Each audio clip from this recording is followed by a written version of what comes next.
Yep.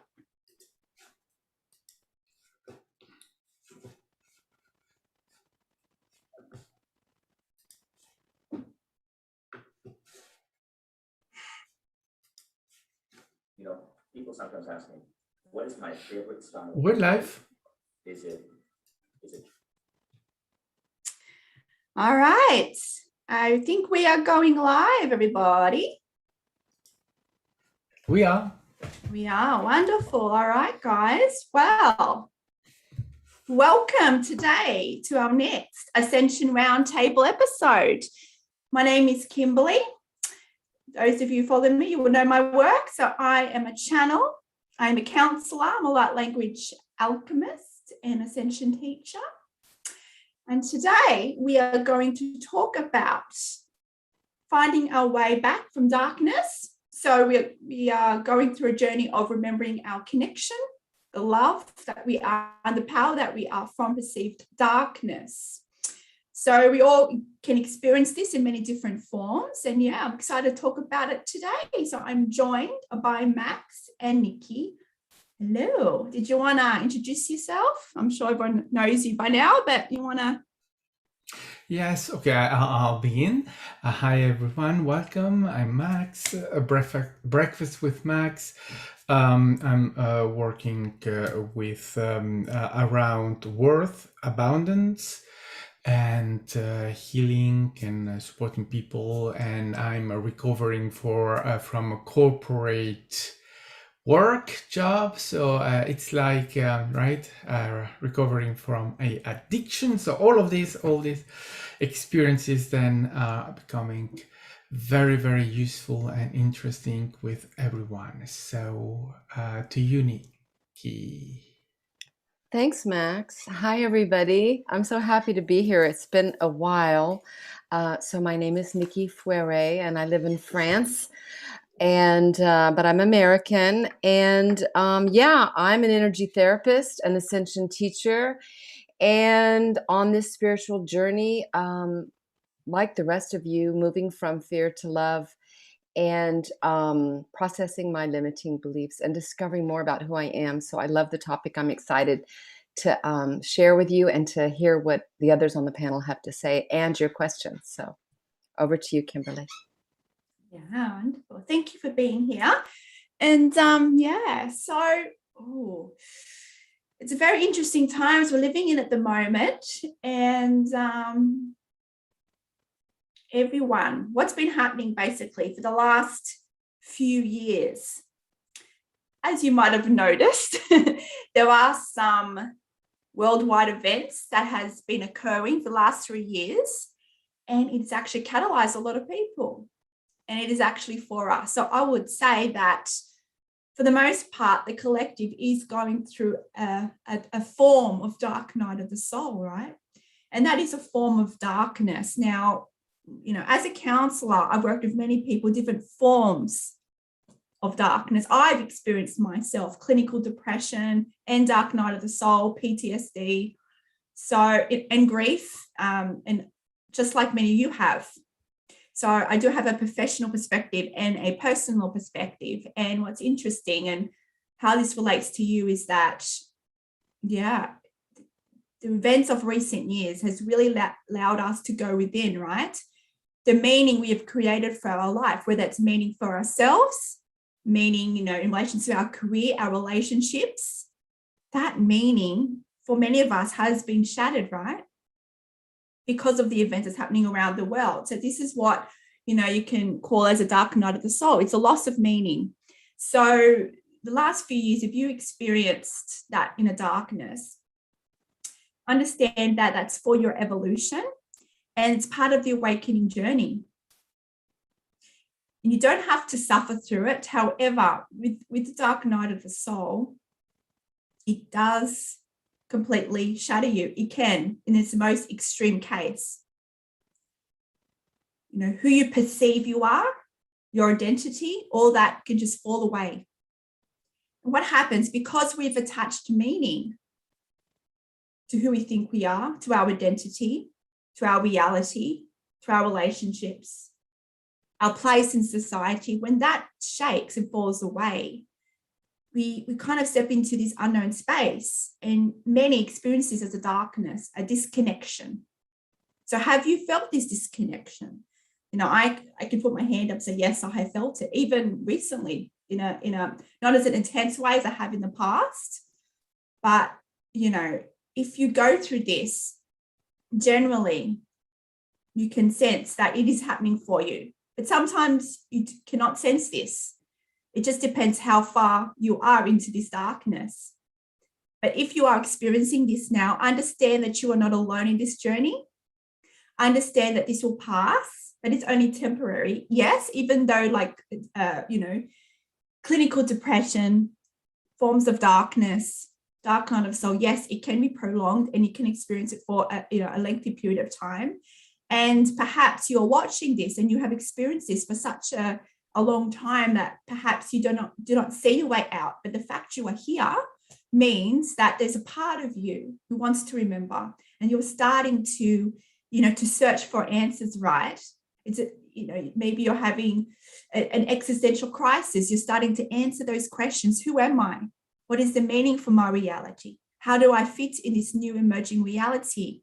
So when you can answer these questions honestly, when you can delve into your heart, because how you find your way back from disconnection, from darkness, is to reconnect to your heart, to spirit, because that's what a dark night of the soul is. It's a disconnection from spirit within, a loss of meaning, you know. And with, for instance, clinical depression, and, you know, we can go into all the different perceptions of depression from like a mystical point of view, from an ancient point of view, from a medical point of view, right? There's different kind of perspectives of what is darkness, what is depression, what is grief, what is PTSD, and so forth.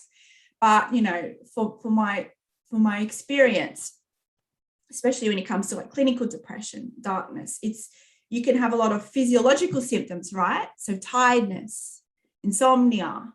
You can have a loss of interest in activities, right?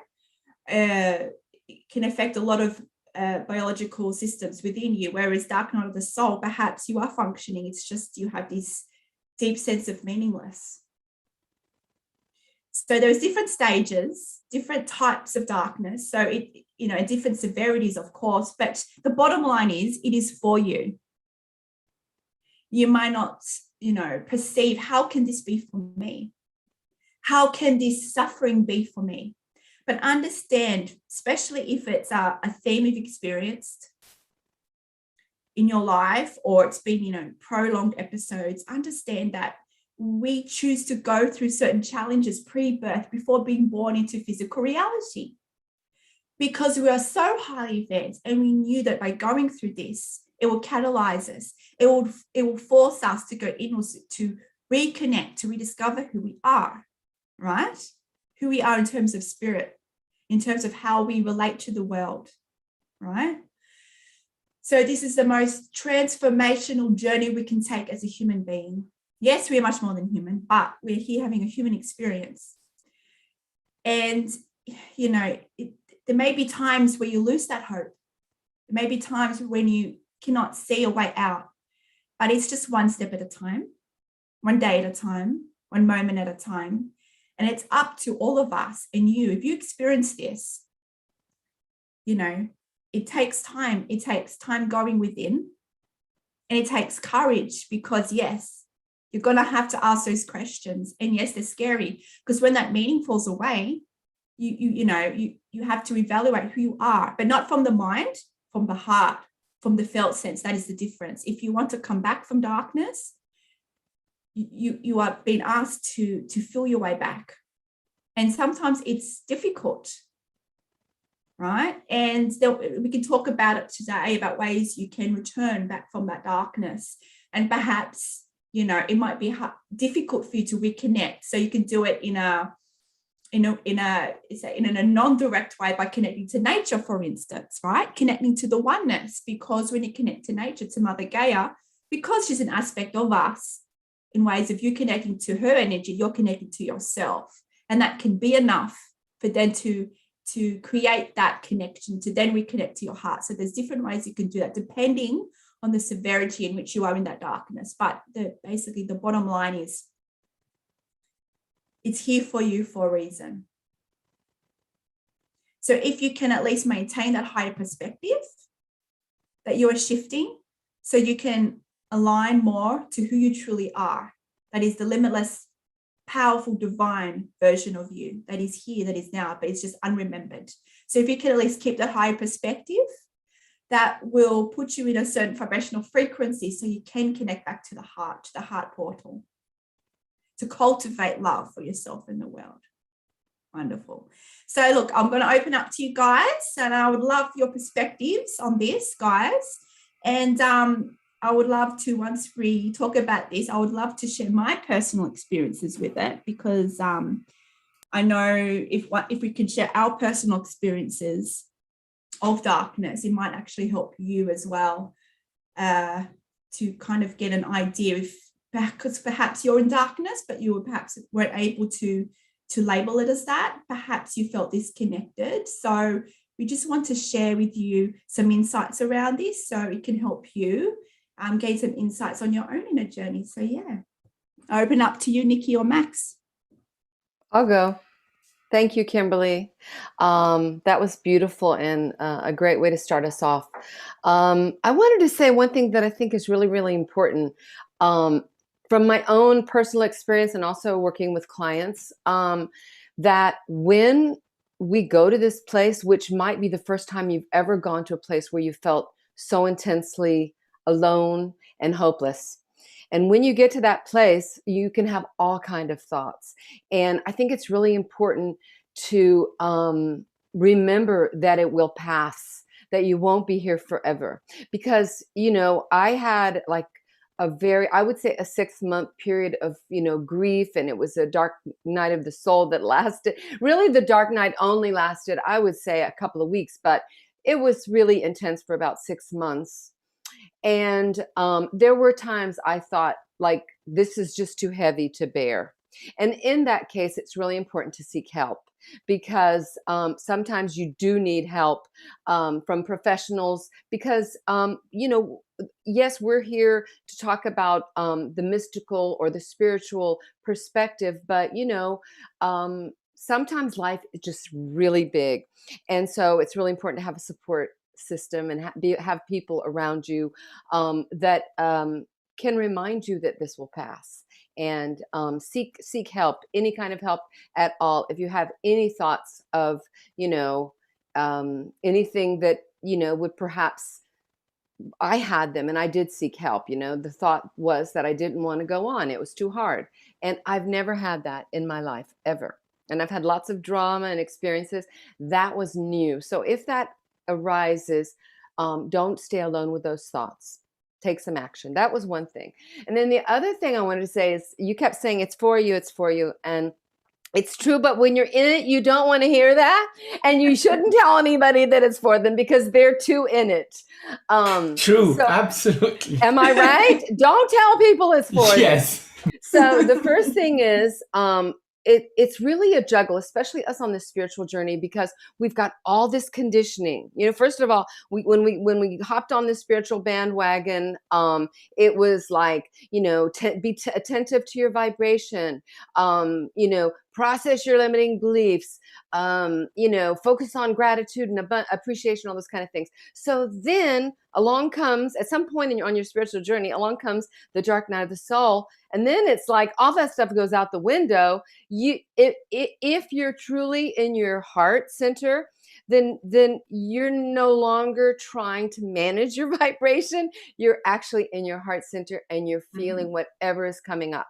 And I remember when the COVID thing came, there was a lot of purging. And that during that 6-month period I was talking about, it was during the COVID.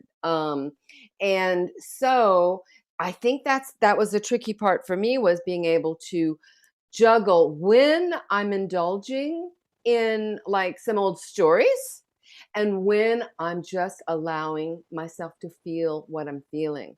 And, like I said, on the spiritual journey, we have this idea as spiritual teachers, blah, blah, blah, or some of us do. And periodically, some of us do have this idea that wait a minute, what's happening? I'm a spiritual teacher. I've reached a certain vibration. I know how to manage my perspective, and I choose a higher perspective. I've got my guides, blah, blah, blah.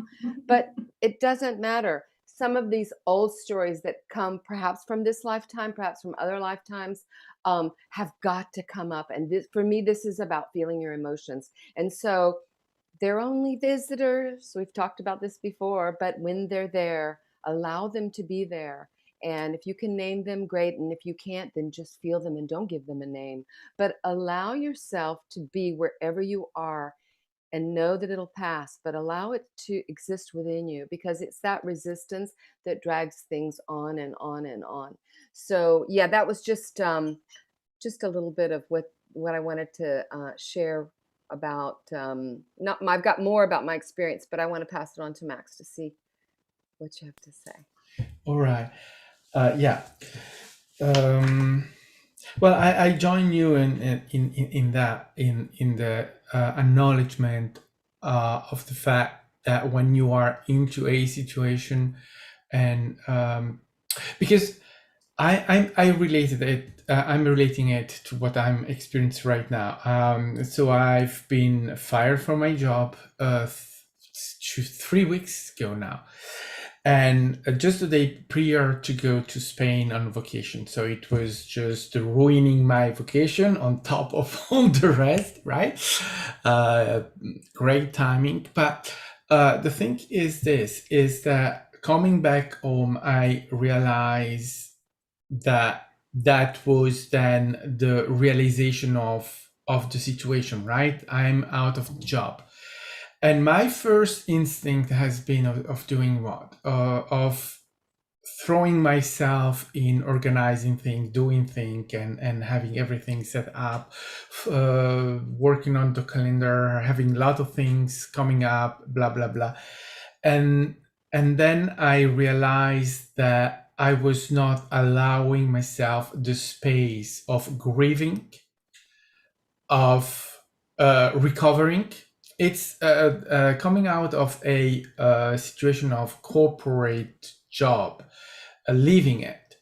It's like leaving a dependence. No, it's leaving a dependency. Not like, it's leaving a dependency and recovering from a addiction. These kind of things, because we create a situation that is absolutely dependency. So you have to allow the space for yourself of recovery. So I just realized that, I have to let go of any plan or anything right now, just little step, and just allow the grievance, the fully feeling the experience and not bypass the experience. And so it's not about, right, being there trying to justify the situation, explain the situation, or having anything coming on top of that and just rise as a consoling or whatever. It's being in it, feeling it, and allowing the experience. We are here for experiences. So that is what it is. At the end of the day, it's a experience, a human experience. It will end. It's not forever, right? Yes, absolutely. However, as a human being, the experience is absolutely valid and has to be felt.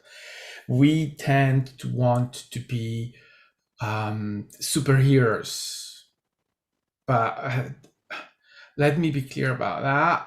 Superheroes do not exist. It's a very great myth that we have created, but there are no superheroes, in the sense that then we are all superheroes then, because we are all equal in that, right, as human beings. So it's not about being super, is to be human. And this is my experience right now, and I think that you can apply that to anything. It's not about putting scales or saying hierarchies of this is bigger, this is less, this is whatever. Every experience, every human experience is valid in itself.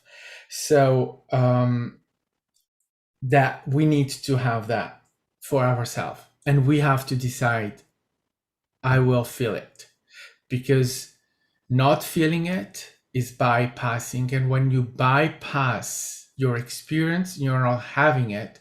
So you are not fully, let's say you're not fully into your contract, so that it may come back, it will stay there, it's not solved. So you're not doing your job, but with yourself. So I think that that is very important. And I think the other thing that I wanted to say, and this is not related to the to whatever hierarchy of anything, but what Nikki was saying before about the thought of putting an end to everything, suicide or this kind of thing, the final solution. First of all, there is no final solution. No one really dies, so you are not leaving. You think you are leaving behind a reality you cannot bear anymore. Let me be clear about that. You are staying in it because you are not dying. We cannot die. The idea of putting an end to anything, there is no end. As there is no beginning, there is no end. So you will stay in the situation, right? Yes, you may live a version of reality, but even that, I'm not quite sure. You will maybe wake up in a hospital room and with a attempt of suicide, but that is one thing. So it's not a solution, absolutely not a solution for coming out of or a bad situation. But even more, help is always there. So you can always find help. And I know that when you are in a suicidal kind of state of mind, you may not be really able to listen to these things, right? It's where it becomes really very difficult. However, at some point, if you allow yourself to listen, help is always there for you, and it's not over there, it's here and now. It's always here and now. And so it's part of your experience, it's part of what you're going through. And it's difficult to just put everything in perspective when you are in that situation, or even just having the thought, right? Because you don't need to be there in the doing it. The thought comes before, so you are preparing yourself or having this feeling that, oh, I want to just end it. Well, just ask for help. Help will come. It's always there. And I'm not, and look, I'm not over exaggerating this. It's literally absolutely true. You just need to ask for help. Absolutely. And I have experienced it, and I think that we have all experienced situation where we have asked for help and help has manifested itself, and in ways that sometimes is just you're there, but it happens. And I think that is something that has to be really very, very put forward and said and insisted, because right, these are messages that we receive constantly, right? You just have to listen. We're talking to you all the time. We're giving you signs, we're giving you words, we're giving everything, and you're not listening, or you are just not paying attention, but we are communicating with you all the time. So, right, and these are messages we receive all the time. And I want this, sorry, just one last thing. My sister is in a very dark place. She has been for a very long time. And this is my way of seeing, right, my perception of her. But however, she the way she talks with me, that's what she communicates to me. And today I received from her I sent her a message telling her to take good care of herself, and I told her, right, ask for help comes, and all of these things. And today she answered me, and she said, yeah, but I feel that I need to talk to you much more because I'm lost and I don't know what to do, and so I have to answer to her. I haven't yet. So, because I felt that there is just one thing, and that is a ask of dependency from her, that she is not able to. So she's trying to create a dynamic there between us. However, I also understand that her need of help is real. So that dependency that she is trying to create is not the full story. So there are situations where you have these mixed signals, where you see that if you enter into that situation, there may be more coming in, and that there is a danger of creating more stuff than solving directly. Then you have to just think, yes, but is it the full story? Am I just refusing help?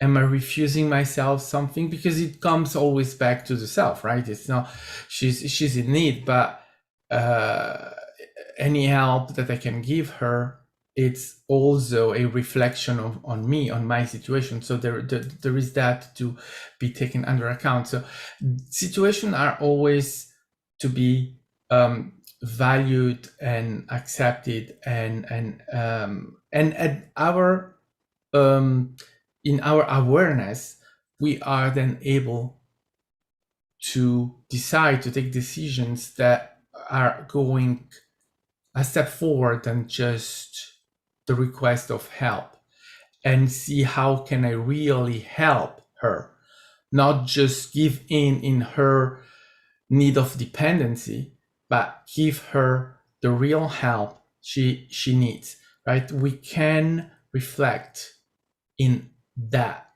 when someone is asking for help. What is the real help? What does this person really need?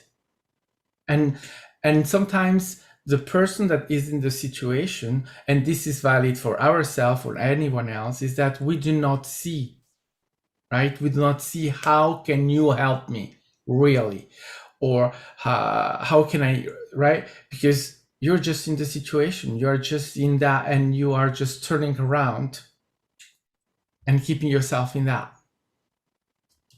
Yeah. Thank you for sharing, and also Nikki, thank you. And yeah, what you said, Max and Nikki, that is an important point too, guys. If it gets really intense, your experience of darkness, please seek help. You do not have to do it alone, right? And yes, you are never alone, but I'm talking about professional assistance if you need, right? Because sometimes when you go into that really dark place, we don't have the tools within us. Like they're just so disconnected from our awareness, from our consciousness, that we can't access them. So if you're in that spot, please seek help. There's no shame. And yes, I know culturally speaking as well, right? I do know my own personal reality about some cultural perspectives on seeking help. And there might be a perception that, you do not think you're maybe strong enough, or especially, I know, and Max, you can probably talk more about this too, but especially,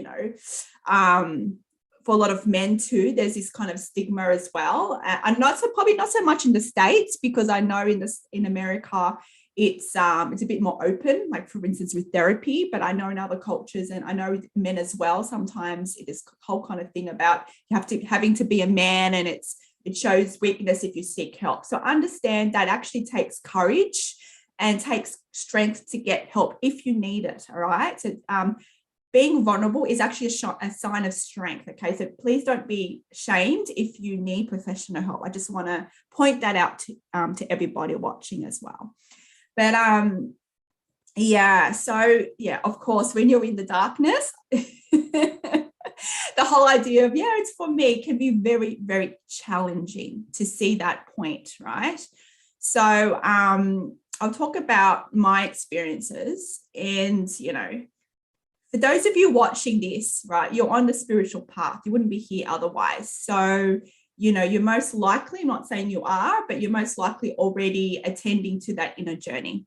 So when you experience any form of darkness, whether it is, you know, just experiencing, you know, fear, triggered fear from certain external events, whether it is grief, loss, whether it is, you know, PTSD, what we call as clinical depression from a medical point of view, you know, dark night of soul, whatever you're experiencing, there are steps to take to reconnect.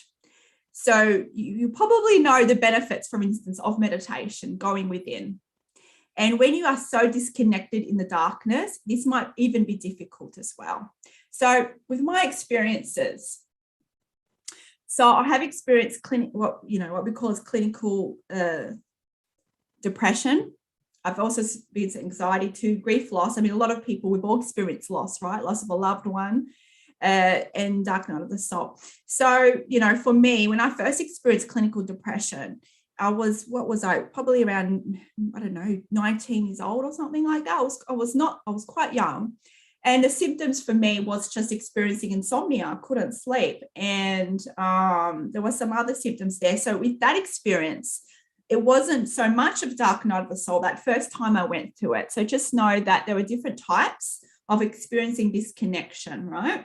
But anyway, there was an event in my life. I mean, I talked about this before, trauma I went through, and that really, really brought me into, into a really deep, dark night of the soul. Everything I attached meaning to who I am, my relationships, my life, it was just shattered, right? Shattered. And it was like I was nothingness. It was like who I thought I was gone. And it's like I was completely dissociated, numbed from reality. I didn't know who I was, didn't know what reality was. I was just in a place of nothingness. I was in a point of basically rebuilding my connection, right? Because it shattered. I thought I was connected because, you know, I've been able to, you know, connect and see angels all my life, or since I was around 14, 15 years old. And just everything just shattered. And I remember after that, days, weeks on end, all I could do was just sit and look out the window and just daze. I don't even know what I was dazing at. Yes, there was greenery outside, but I don't know where I was up here in my mind. And I needed to go through that. And I needed to feel the hurt. And that's another important point, is you do need to feel this. And that's why seeking professional help, you know, if it is too hard, too difficult, yes, you can work it through with someone. But you do need to feel it, guys. You can't repress it. And that's what's happening also on a collective level, because we've repressed so much of our shadow self that because we're going through a collective awakening, it's forcing all of us to look at it, right? So if you want to truly heal and truly transform from this darkness, you know, you do have to face it. But it's how you perceive the darkness. It doesn't have to be so scary. I know in the moment it is scary, but if you can feel and surrender to it, feel it from your heart, you know, you can seek assistance from your guides, and that can also assist you through this. If you can let go of the resistance to the pain, to the feelings that you feel, it actually moves through you more easily.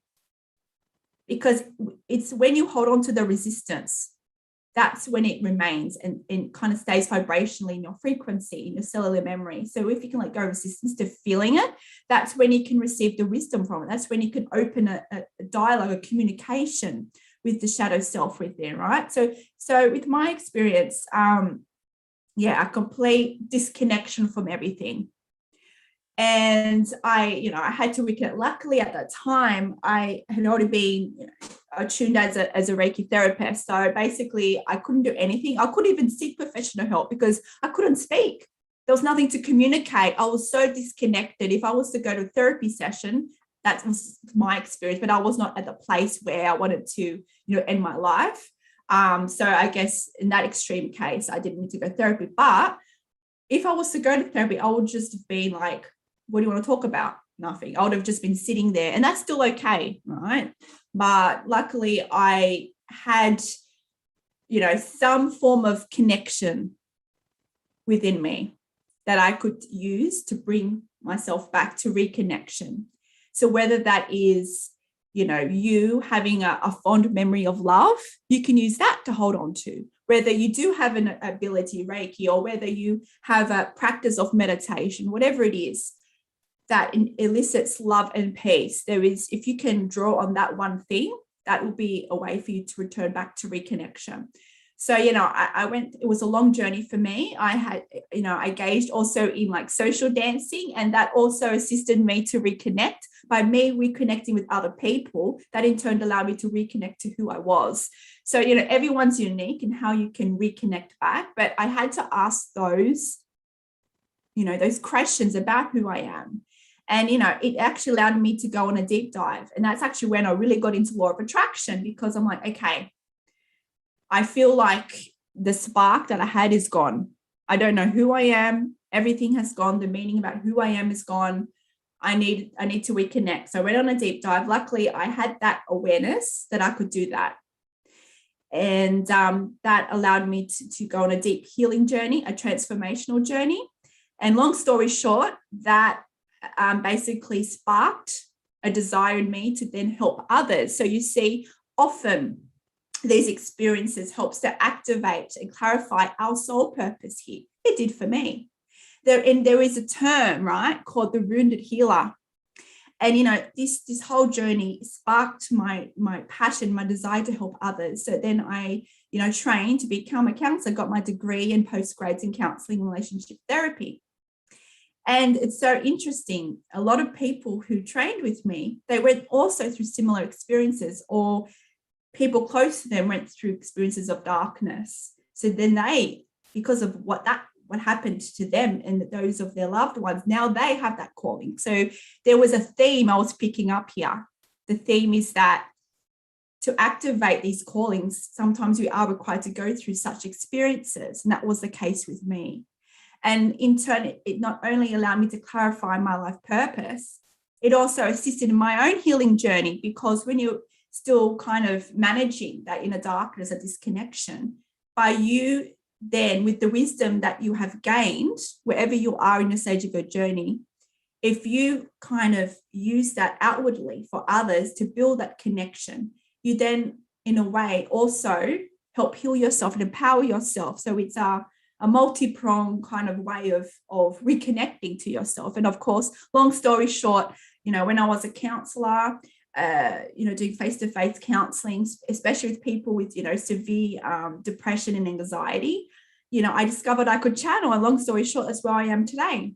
So, for me and for many others, going through such experiences actually clarified my life purpose. It was an important stepping stone.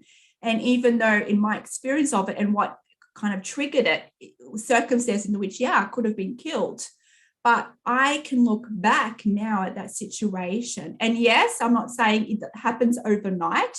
And sometimes it takes a whole lifetime to get to this place. But just because of my background and my journey and my training, it's allowed me now to reflect on those events that happened. And I can be grateful for that. I can actually be grateful that I was nearly killed, that it triggered such a collapse of identity, such a collapse of who I was, to reconnect and to discover how powerful I truly am. And I'm still on that road. It's not a race here. We're all on this journey of self-empowerment, right? But, I'm so thankful I went through that. And I know it's part of my soul contract. I know that the players involved were doing it out of a higher love for me, right? To allow me to go on this journey, to allow me to remember who I am.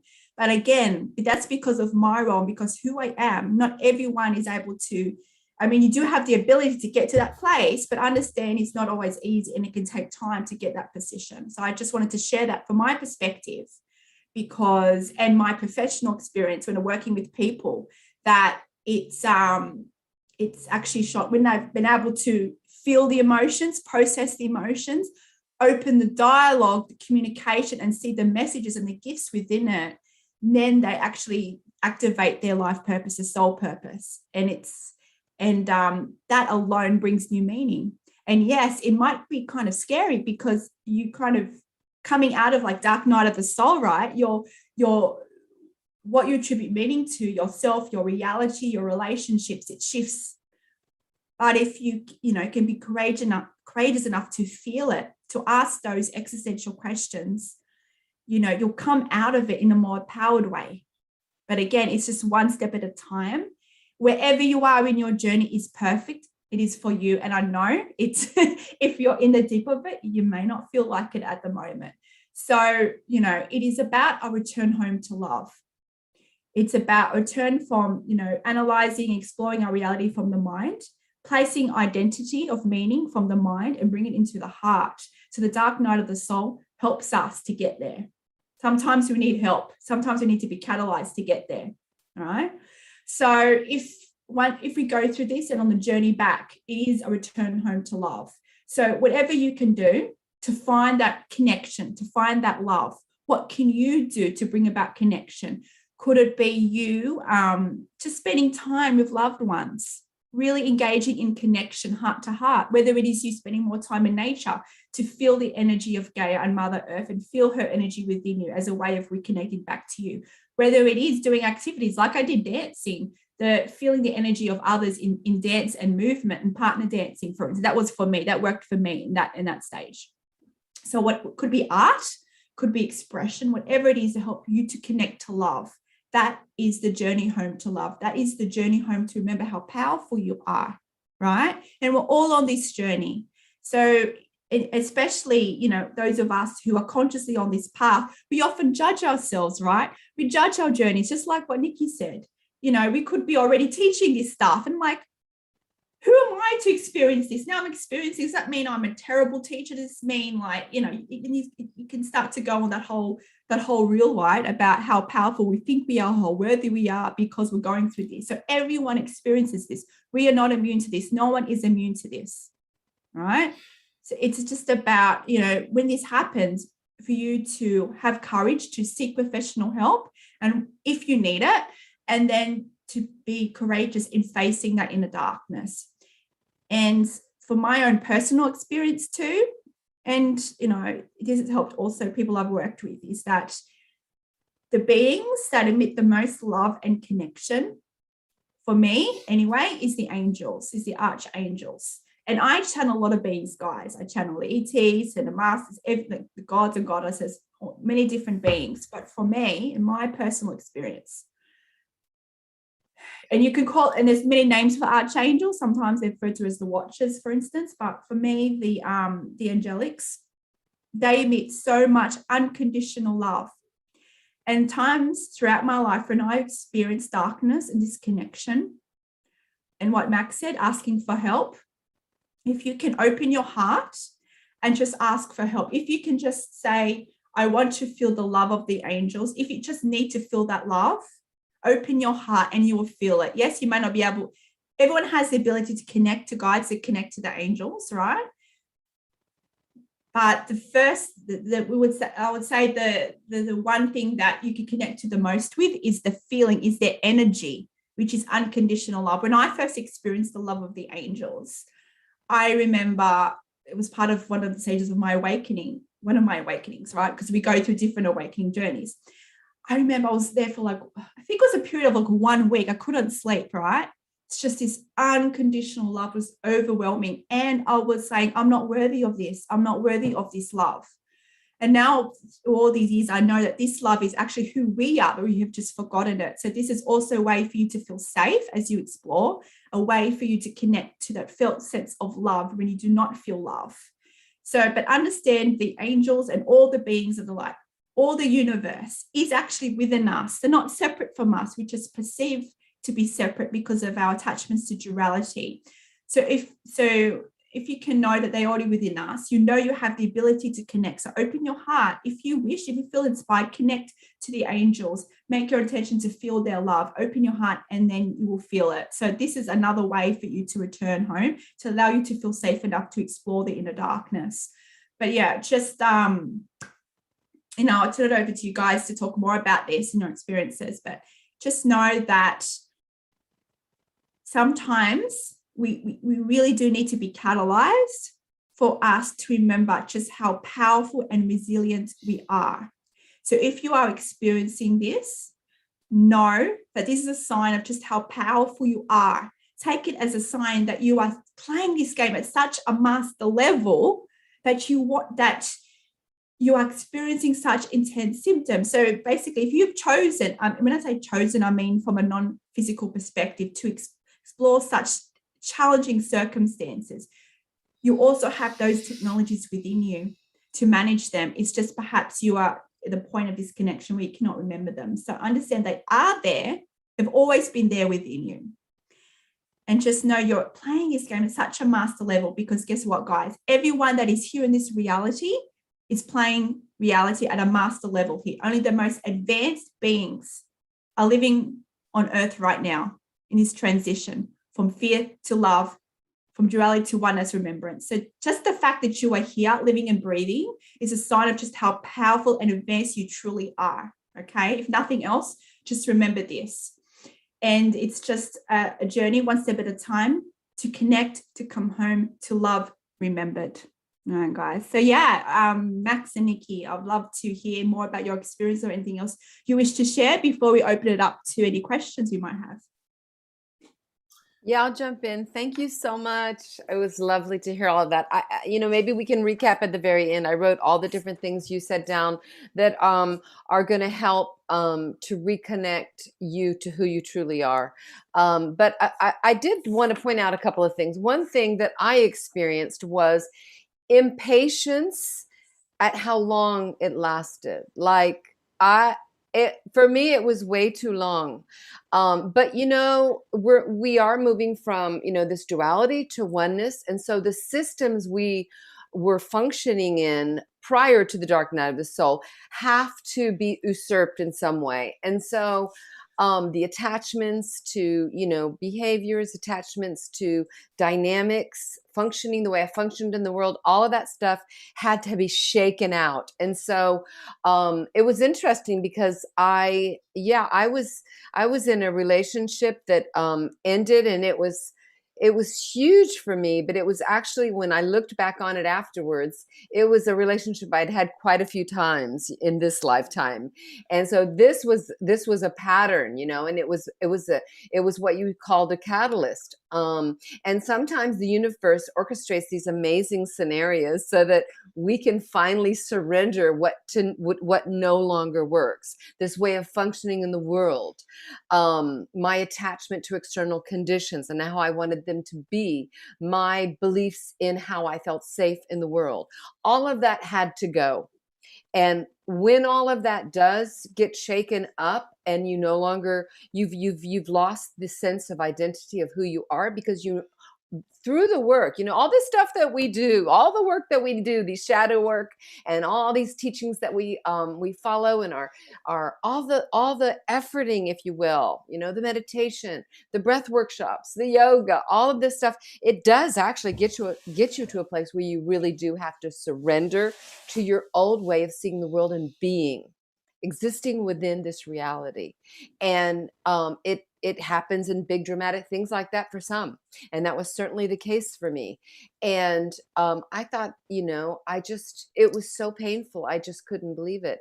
But it was funny because when I experienced that tremendous grief, it really allowed me to clear a lot of my beliefs around abandonment, rejection. It allowed me to really grieve a lot of loss, like the loss of how I abandoned myself. You know, it wasn't just the others that had abandoned me or rejected me.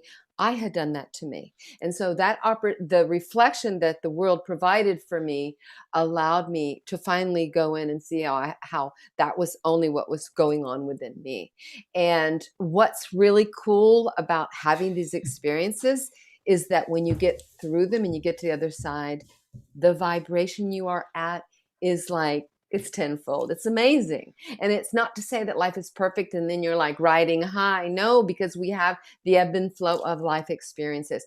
But one thing I've noticed is that I've never gone back to that low feeling so far. And, you know, I just have gone through another one of those big events. My husband had a major heart attack and he almost died. And, you know, it really shook up my world. And I haven't lost my identity, but like a lot of the symptoms you were explaining, it might be situational depression, but like insomnia, low energy, I'm extremely emotional, all those kind of things. And it's where I'm at today, you know, but I also know it's funny because like when that happened on September 21st, I was immediately going to do like all these things, never make decisions in a storm. Okay. And then I like, after the first 48 hours and he became stable, I was like, wait a minute, remember who you are. Remember like the essence of you that I usually am in contact with. And I just got really, really shaken up by the reality, the illusion that I was believing in, right? All these things happen for a reason. And then I remember that I'm an eternal soul and that this is just stuff. And this just happens to be a version of who I am in this lifetime, in this experience on earth. And, you know, little by little, I was thinking, yeah, you talked about identity death. This was, you know, this first experience that I had a few years ago was really an ego death. It was really a releasing of the old. We are in the new energies and the new earth. And so, you know, so these things had to happen. But I wanted to say that, it was a real feeling of powerlessness. And in fact, that's kind of a cool thing because once you release the control over like the externals, but also where you're at, and you truly surrender to wherever you are, being okay with wherever you are, even if it's painful, even if it feels like it's never going to end, releasing the judgment of it. And me, I mean, like I had all these recriminations. I should have called the ambulance. I didn't take him I took him to the hospital, but it was the wrong hospital. I mean, I went through it all, you know, and now I just forgive myself for all the judgment because this journey is about moving into more love, which is about releasing the judgment. And I was kind of surprised because it was like, wow, you know, I went there, really? I went to that place, but it just reminded me that I'm human. I'll never get out of that one, you know. So we're just experiencing reality as human beings and reaching for the higher perspective most of the time. Thank you. Yeah. Well, I fully, completely understand how it is, because well, you know, you have 2 hours when the heart attack starts, right? They say there is this 2 hours. I've been through that too, right? But I had to forgive myself or to accept reality in a different way, because when that was happening, I was sleeping and I just received the phone call. Oh, I'm at the hospital. I'm having a heart attack, but everything is all right. And I was just waking up, right? So it was like I was not there assisting. And so in this situation, you have the person that goes through the illness, the heart attack, whatever it is, and then there is the other person that is the companion, wife, husband that is there. And often that's the one forgetting themselves, right? Because the person that is at the hospital, well, they are at the hospital. They are taken care of, and they are in the situation, and they have to release anything else. You can do nothing else. But the person that is there supporting them, well, you're involved as much, but you go through your stuff as much as you're trying to go through what they are going through, even though, right? So it's you cannot control it. You just have to go through it, and then see what is left afterwards. And it's for me, as I look back, it's one of the most humbling situations, because you really have to let go. There is nothing you cannot. I remember the situation, right? You have that think of energy. I have to do everything, handling everything. I have to do everything for them, and this and that, and then suddenly wake up call, reality. Right? Yeah. But as you were saying before, even this passes. It's an experience. And that's the thing that I wanted to pick up to what you have both said is the experience. We come now here with everyone that is listening to, watching, or whatever, and we are doing stuff, healing work, support, and all of that.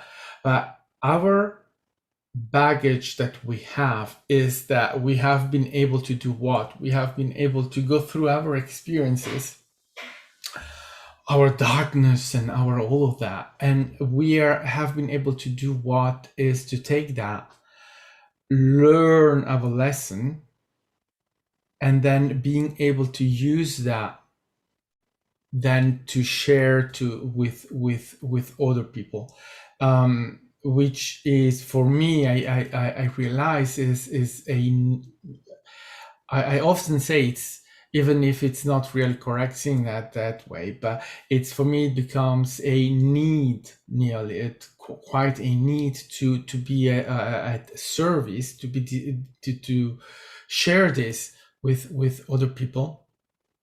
And through that being of service. You were talking about the angels.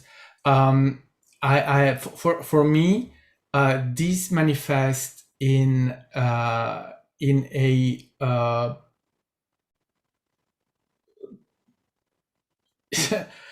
explosion of love. I cannot explain it. It's an explosion of love that I feel, and that is, and that comes from the angels. It comes from Yeshua.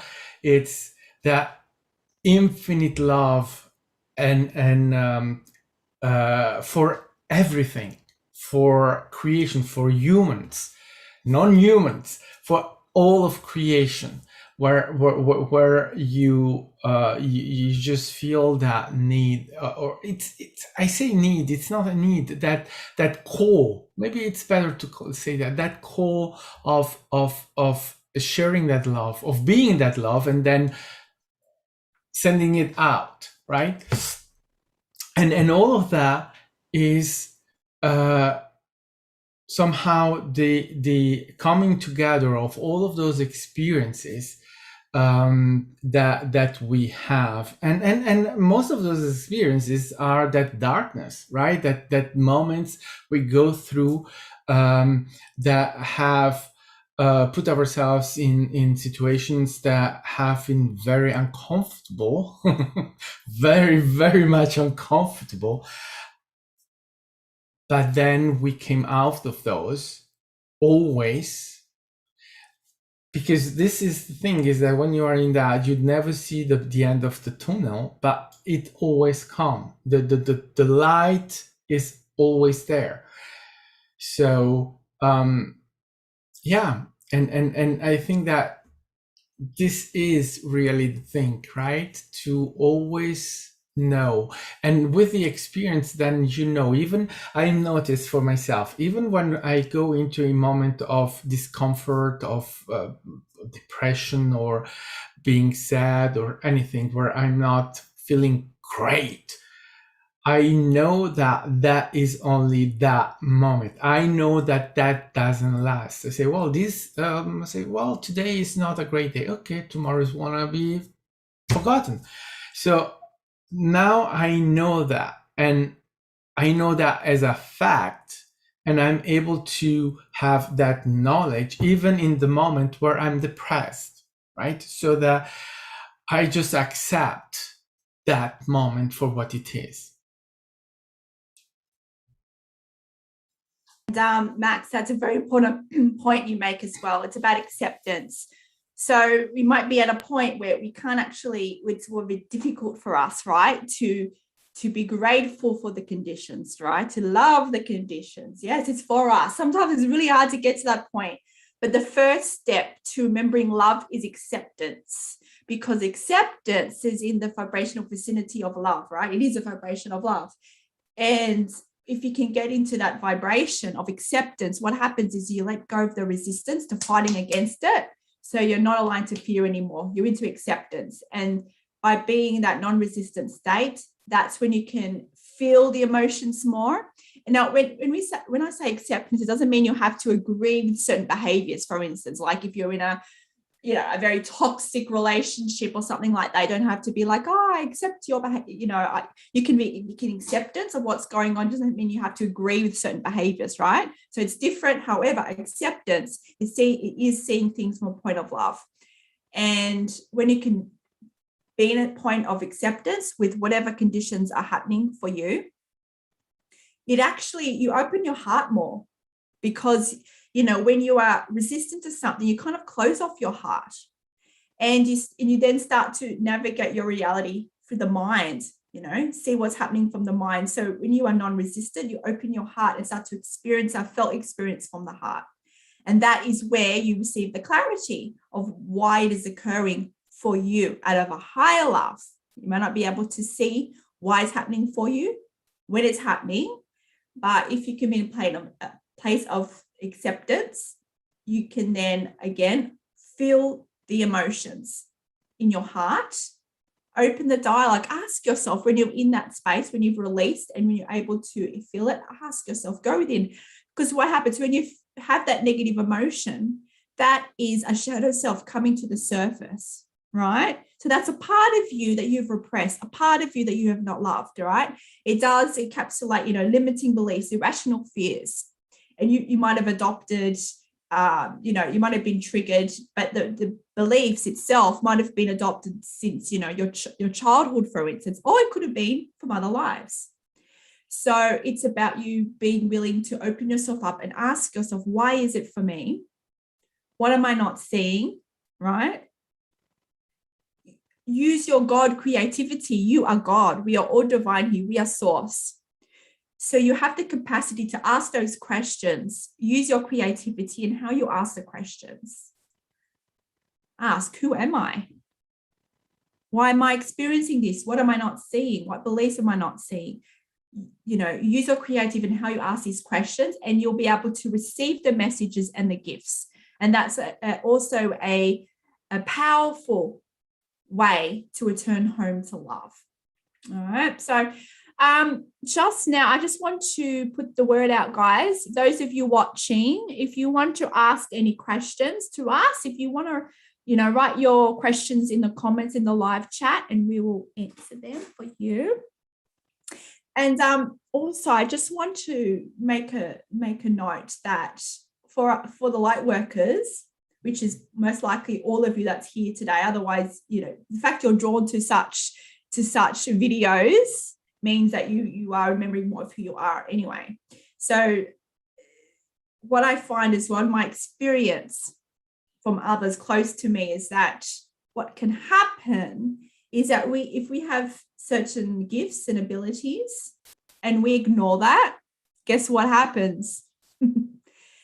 The universe works in mysterious ways to bring us back to that calling.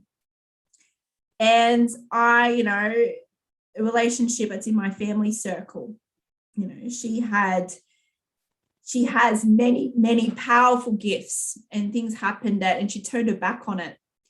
And she then became disconnected with herself, with her reality, with her gifts. And then, she's been in a kind of a long journey of depression, anxiety, PTSD, and this kind of victimization circle. And it's so interesting. And I know that for a lot of people who experience, and again, it's not your fault, by the way. So if you are experiencing any form of darkness, please know it's not your fault. It's part of just your journey. And so I've experienced it too, in a more subtle way. It was when throughout my life, for instance, I have, been able to connect with angels. And because it happened at such a kind of young age, I went into my teenager years, that time you just want to enjoy life, party and so forth. I was like, oh, that's cool. I could connect to the angels and woohoo, that's cool. But I kind of put it aside, right? I'm like, yeah, that's cool, but whatever kind of thing. And things would happen, like I would get sick or the certain circumstances would happen. And it's kind of like forcing me to use my gifts to heal myself, to reconnect myself, right? So that's what can happen too. So if you're experiencing also darkness in a prolonged way, I want you to also just go within and ask yourself, is there something that you are rejecting within yourself? Are you rejecting maybe it's a calling, maybe it's certain gifts that you have? So I want you to also go within and just really be open, and there's no judgment here, just to go in and just really ask yourself, because that can also happen. Because what happens if you're meant to be exploring something in this reality, and, we have free will as well. However, if you don't have the awareness of, if you have the awareness of it, then you can kind of change what you want to do here, right? But if you don't have the awareness of it, it's like your reality will manifest itself to bring you back to that point, to bring you back to the calling.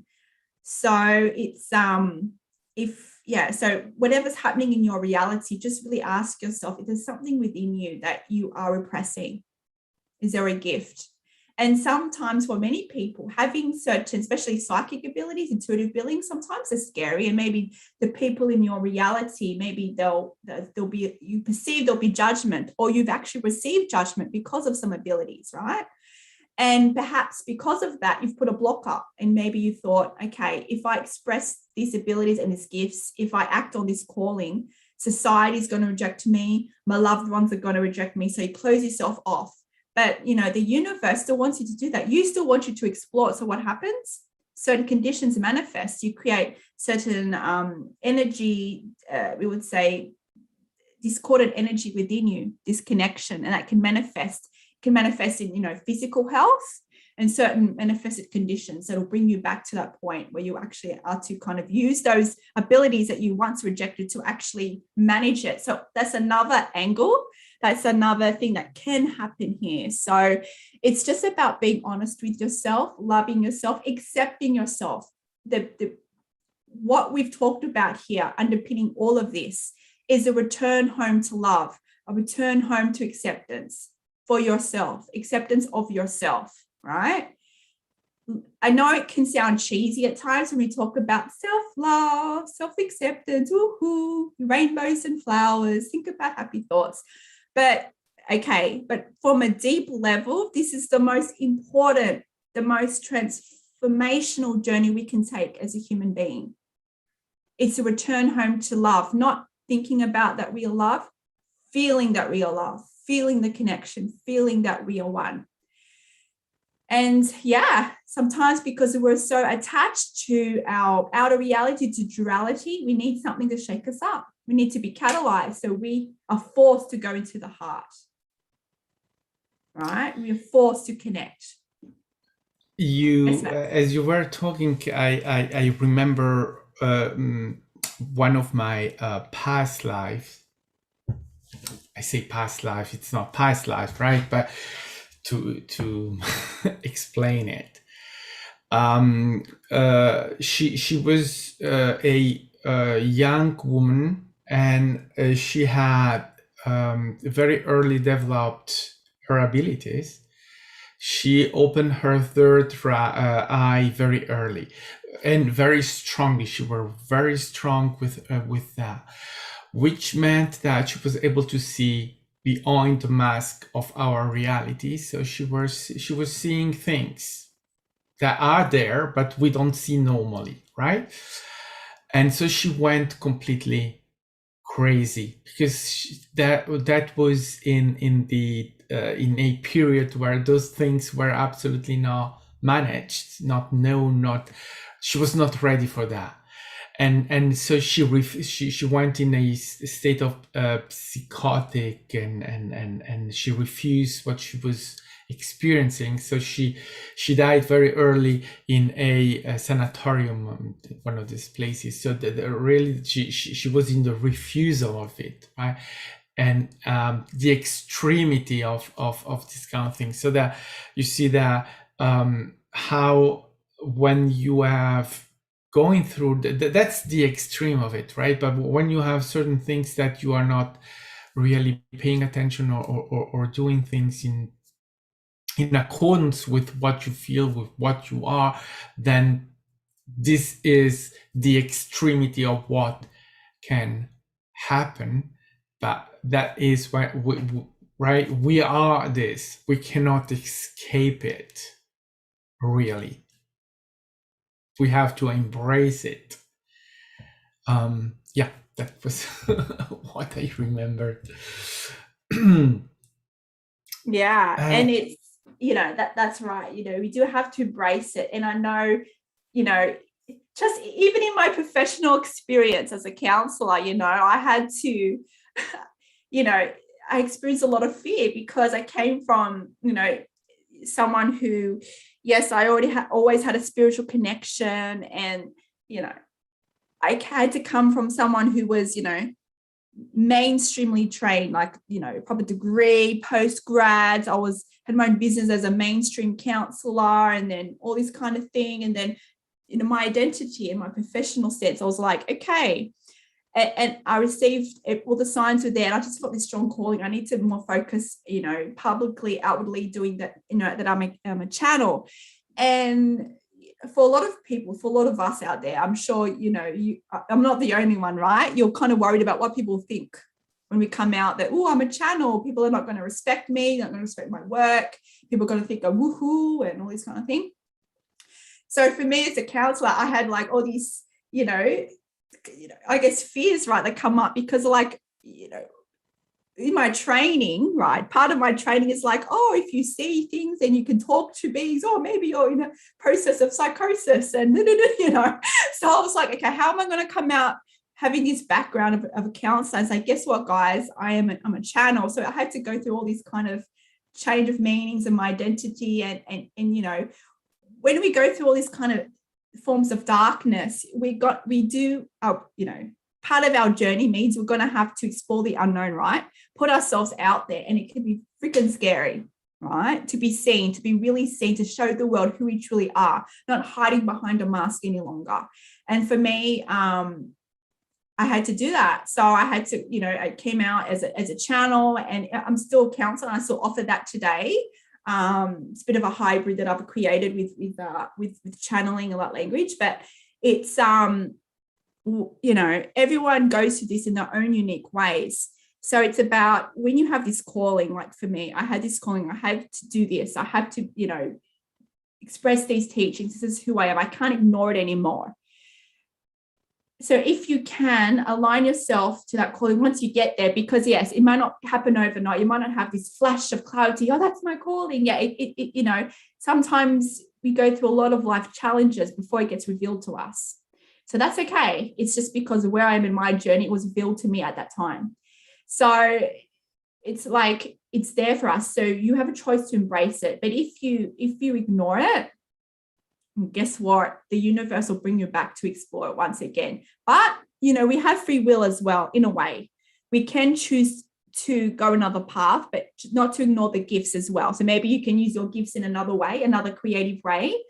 But it's yeah, if you ignore your gifts, if you ignore why you're here, to empower others. So if you're a light worker, if you're a way shower for others, and if, for instance, you're too scared to do that, and you are repressing that, well, guess what? The universe is going to catalyze you until you get to the point where you're kind of forced to take an inner journey and for you to share your story with others, you know. So it can do it in your own unique way. So to understand here that ignoring your calling and embracing your calling, you understand it's not like a solid thing. It's not stagnant here, right? It's not like a locked in contract, as in you have to express it this way and only this thing. Your calling has to be this thing and exactly this thing. No, you can be creative in here. It's just about when you have these abilities and this calling, you have the choice on how you creatively express that. But for many of us, I know there is a lot of people here today that might have this awareness coming up to the surface, these gifts, but they're not using it because of fear. So and that really aligns to the whole concept too of well-being.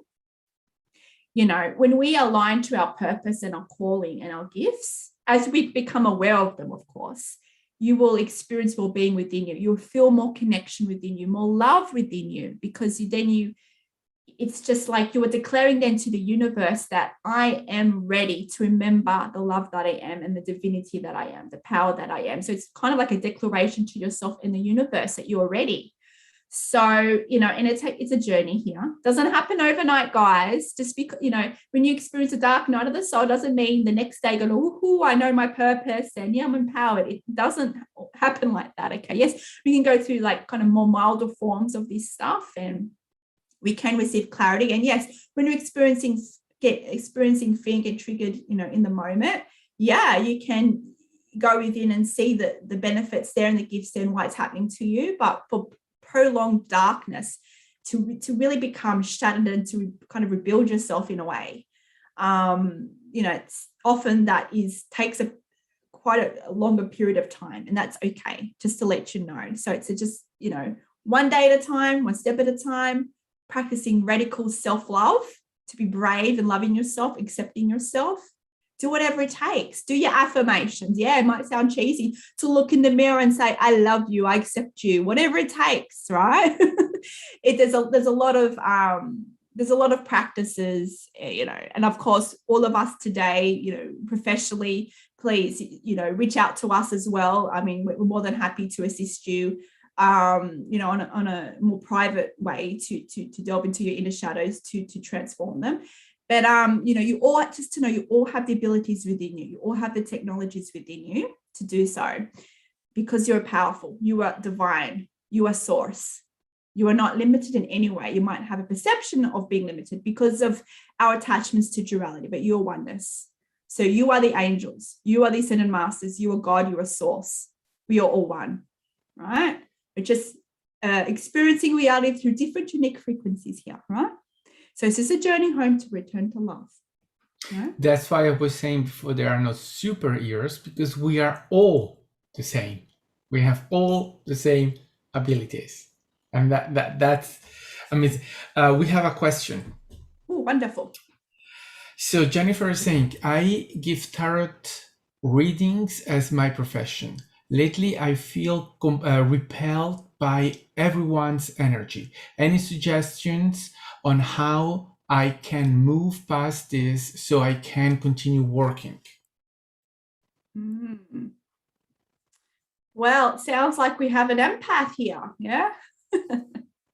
This is a gift, by the way. And a lot of this is what happens, guys. When you do a lot of shadow work, when you raise your frequency, you feel things more intensely. And that also means other people's energy. But that's a gift. What you're doing, you're actually feeling the oneness, that is. You're starting to recognize that you're feeling someone else's energy because there's a part of you that recognizes that they are you. You're feeling it within you because they are you, right? So it is a gift. So it's about how we perceive it. It's, you know, our thoughts about how we perceive energy also can turn that energy to a felt experience of love or fear. So we have also the power to shift that. So if you're experiencing this, and I have loved ones in my life that are very kind of sensitive to energy, and it's how you manage that. And if you can see it as a gift that you're feeling the energy, you can actually use that in a professional sense. You know, you can connect to them in a deeper way. If you feel their energy, you have we would say a greater capacity to express your empathy, your connection. So maybe, when you experience that energy, whatever it is, if it's fear or love from another person, what can you do to help that person because of you being able to have this connection? So this is something just for you to ponder on, but just know it is a gift. It's not a hindrance. It might feel like that because you're like, why do I want to feel people's energy? And I understand that, because for many of you, I feel it too. As we become more sensitive to energy, we feel it. Collective energies, we feel, if someone's, near us and they're in a lot of fear, often we can feel that, right? But it also gives you opportunities to connect in a deeper way with that person, to assist that person, right? So I just want you to kind of brainstorm here and just go within and maybe ask yourself, how can this be for me? How can I use this to empower not only myself, but to empower others? So it's just, I want something for you to reflect on with that.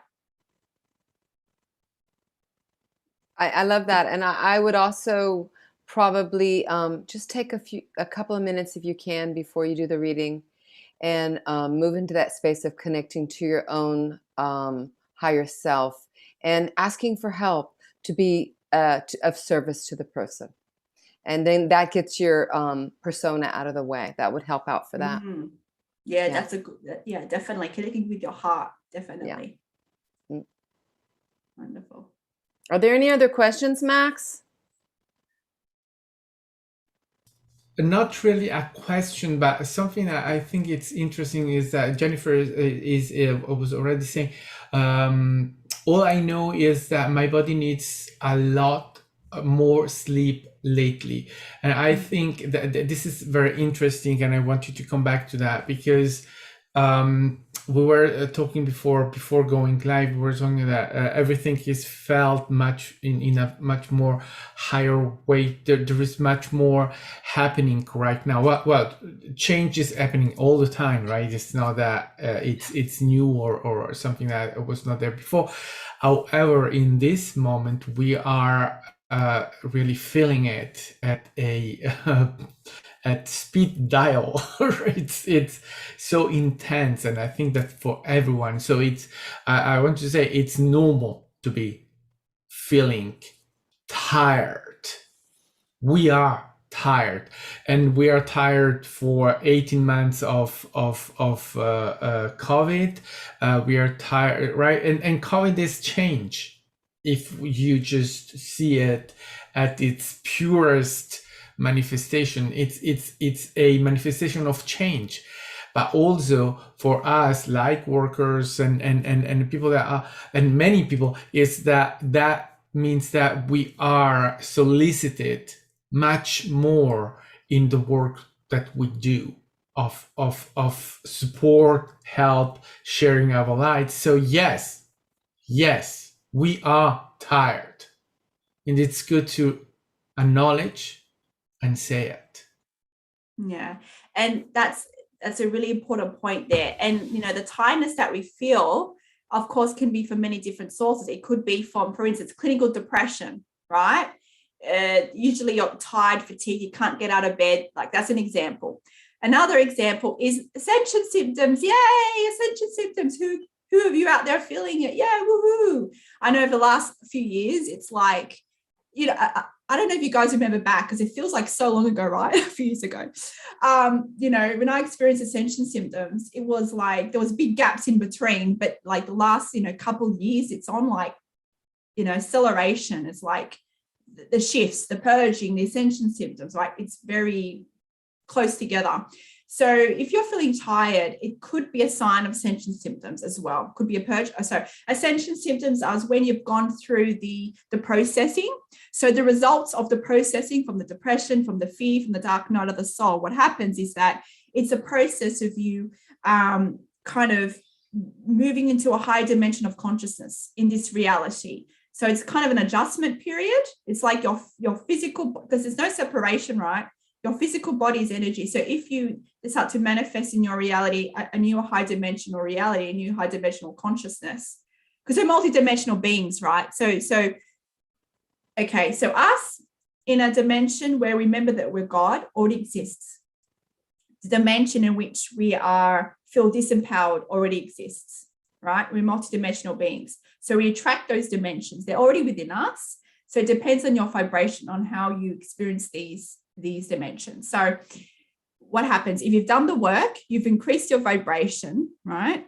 You then start to move into a higher dimension of consciousness, a higher frequency, and your body just goes through like adjustment processes. It's like you are having a get to know you session with the new you, with the new reality, and your body goes through a lot of physiological changes, shifts, because there is no separations. You can't shift your consciousness without your body being affected, without your being affected. So that can be a sign as well you're going through ascension symptoms. So just listen to your body. Notice if there's fear in relation to this. If it is just rest, drink lots of water, because if you are going through ascension symptoms, your body, from what I find and what I work with people say, you need a lot of water because your body can go through like a detox. So just really listen to your body. Your body is intelligent. It has all the answers. You just have to listen to it.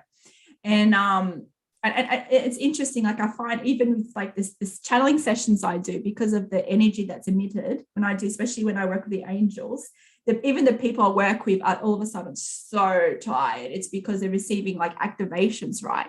So when you do your inner work, you'll probably feel this the most. So if you are feeling tired, if you can kind of change your perspective or shift your perspective to see that if you're feeling tired, it could be because of the ascension symptoms. So there's something to actually be excited about, because in the middle of ascension symptoms, what happens when you've gone through that stage, you're going to actually feel more, usually you're going to feel more revitalized, more connected with yourself, with life, more love. And because I've gone through it so many times, guys, and for me, I have go-to ascension symptoms. Like for me, it's tiredness. For me, it's feeling high, lightheaded and dizzy. Like, do you experience that, guys, here? Like that's my go-to ascension symptoms. But sometimes they're physical as well. Like I've had certain times when I've had like my tongue is like all of a sudden turned black, and it's like with weird physical symptoms, right? But I think when you experience this, you get to kind of become aware of your go-to ascension symptoms. But for me, it is tiredness. For me, it's feeling like all of a sudden waves of feeling high and feeling very lightheaded. So that's when I know I'm having ascension symptoms. So it could be for you. It could be something else. Okay. I'm just saying that's an example of what can happen. But yeah, listen to your body, and your body has the answers. Listen, before we are there any other questions? Because I wanted to read down all the different things that I noted for things to help you to feel better when you're going through this. So can I do it? Of course. All right. So these are from what everybody said. I think mostly Kimberly, but number one, I categorized them. Number one. Release resistance. Releasing resistance allows us to move into more acceptance of exactly where we are, which is in the love energy. Meditation, and that is hard. I'm having a hard time meditating right now, but even if it's only 5 minutes, giving that part, this stuff is about self-care, and we can really forget about taking care of ourselves. So that's why it's nice to maybe note this down. So number one, release resistance to where you are and move into acceptance. Number two, meditation, however it works for you. It could be a walking meditation. It could be listening to something guided. It could be silence. It could be playing an instrument. Number three, nature. So going into nature, connecting with the elements. If you live in a city, light a candle, take a bath. Whatever you can do. If you have a fireplace, make a fire and connect with that element. But these are all really helping to ground you. Number four, ask for guidance, especially from the angels. Ask them to help you so that you don't feel so alone. Okay. And movement for me as well. I do ecstatic dance and I love it, but dancing at a party or just dancing on your own, putting on music, it really helps. Anything that is self-care for you. Is it for me as a girl, I really like sometimes just putting on perfume or creams or paying special attention to my body, the body that sometimes I abandon. So actually giving attention to my body, maybe putting on something that feels warm or safe, or it might brighten my spirits. And then that last thing I want to talk about is Kimberly mentioned something. She said, how can you connect to that energy of love when you're in such a dark place? And I want to just kind of just show you what I do with my clients and with myself. So Kimberly said to think of that memory that you have of where you either felt love, or you, for someone or for yourself, you had an experience, and just close your eyes, and you can actually just very gently massage your heart. This is called the heart anchor.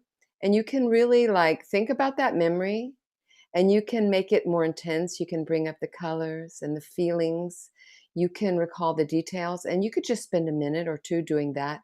And it just for a moment, it brings you back to who you truly are, the return to love that Kimberly so beautifully said. So the heart anchor is a nice way to reconnect with you, especially with your memories, because we all have one, whether it's with a kitty cat or with a child or a grandparent or something that brought us joy. So that's really helpful. Thank you. Thank you, Nikki. Thank you, Nikki. That was a wonderful tip there. And yeah, definitely a go-to thing that has less resistance, right? Because you're right. When you're in a dark place, sometimes meditation is too hard. Like we do it, but we get frustrated because we don't feel the connection, we don't feel the love. So get out into nature, guys. Gaia is us. You will know when you connect to nature, however it is. And yes, even in the city, you can connect to nature. Even the wind is an element. Open your senses. When you connect with nature, feel the wind on your face. How does it feel? How does it make you feel? Touch, when you connect with nature, earthing, barefoot on the ground. Indigenous people here in Australia, which is the oldest continuous cultures in the world, their practice of earthing. When you step heel to the ball of the foot, they say, when you go to the heel, you give Gaia, your kind of the density, what is no longer required for your highest good, right? The darkness. And then when you step to the ball of your foot, you then absorb and receive from Mother Gaia. You receive the energy, the groundingness, the connection, the healing. So when you do your earthing, go barefoot. And I know, for instance, the Northern Hemisphere is going into colder weather, but you can still do this. So heel to the ball of the foot intentionally. Do this intentionally. So just being a walking meditation, what you said, Nikki, is wonderful. I do this all the time along the beach. Be mind, just open to your senses. Heel to the ball of the foot. So ancient traditions and ancient cultures, that is how you deeply connect with Gaia. When I go on the beach, for instance, when I lie on the sand, because I receive a lot of activations from the sun and the water. That's just me. I'm more sensitive to it. I feel like love. It's like the sun. It's like universal love. And when I connect to sun, I feel my heart radiating with love. And when I'm on the sand, when I'm sunbaking, it's interesting. Like I don't just like you lie on a towel. I actually put my palms in the sand. So I'm lying there with my hands all in the sand. Like that's how I sunbake, because I need to physically touch the sand, and I open my heart, and I feel the energy of Gaia when I'm in the water swimming. Because for me, I live on the beach, and for me, that's my go-to connection. But yeah, if you live in a concrete jungle, it's all good.